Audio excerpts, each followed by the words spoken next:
Ayan paro, may flash na puti. Tingnan natin. Tingnan natin kung pipiga to. Sabayan lang natin. Tingnan natin kung mabilis ba. Perfect na siya. Merong straight na buwelo.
Nag-okay sign siya.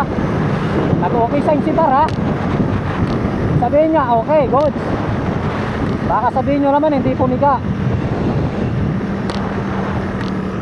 Ayan, ha, nakita nyo, nag-okay sign si Bar. Nagbusina pa.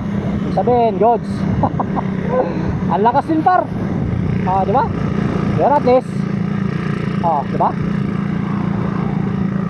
Ngayon, at least maganda yung kuha mo, ano? Kuha natin, kitang-kita nyo na kaya natin mag-overtake, Par, na kahit hindi tayo yumuko o dumapa. Hindi rin naman siya yuyok at dadapa kasi hindi niya rin ako kilala. Ganyan lang dito, Par, pero pumipiga ka ng sagad. Diba? Ayan, ha. Kita nyo, ha. Baka sabihin nyo na naman hindi pumipiga. Halos ewan ko lang kung parang nakita ko basta nasa 130 ata. Diba? Nakita ko rin yan, baka screenshot ko rin kung makita ng maayos ng malinaw. Pero at least nakita nyo, mahabang straightan nyo na, maganda.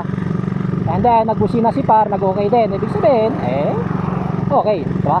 Nakipag-anuhan din siya, nakipag-beertan din siya. At aram niya rin yun. Kaya mga Par, sheesh, shoutout sa'yo, Par, sa naka-flash na puti. Malakas rin naman, Par. Mabilis rin naman talaga, no? Pero syempre, alam mo naman yung motor natin, Par, hindi rin naman pa hindi rin naman pauli yung motor natin kasi paras lang naman 16 horsepower, diba? So ayun mga Par, at least nakita nyo yung malinaw. At least maganda yung tiga-tiga natin doon, ano? At least yun, nakita nyo na talagang bumibirit, ano? Hindi yung tuloy yung sinasabi nyo na hindi naman bumibirit. Alam niya sa sarili niya, bumibirit din siya. At alam ko rin na bumibirit din ako. At nag-okay siya, nag-thumbs up siya. At nagbusina. Ibig sabihin, goods na goods. Okay na okay yung ano namin, friendly natin, diba? At ang ganda ng daan, Par, diretso, ganda, buwelo. Saktong sakto. Hinintay ko lang na talaga maging buwelo kasi alam ko may buwelo na daan para masubukan natin talaga at pumiga naman. Alright, let's make a red light motor ride safe, play safe. Shoutout sa mga flash user dyan, ha. Pag na kayo mag-aaral tumainis, basta full stock lang na makina, hindi naman tayo maglalayuan ng takbo. At kung hindi ka dadapat at yuyuko, sigurado, Par, hindi mo basta-basta rin itong lumang rider curve natin. Kailangan mong yumuko o dumapa para siguraduhin mo talagang tatagos ka o hindi kita mahahabol. Kasi pag hindi ka yumuko o hindi ka dumapa, hindi rin ako yuyuko at hindi rin ako dadapa. Para fair lang tayo, di ba? Kasi OA naman, Par, OA naman kung nakaupo lang siya tapos ako dadapa o yuyuko, di ba? O kailangan pantayan mo. Katulad sabi ko, kung malakas ang motor mo, tagusin mo na nakaupo lang. Di ba? Alright. Sheesh!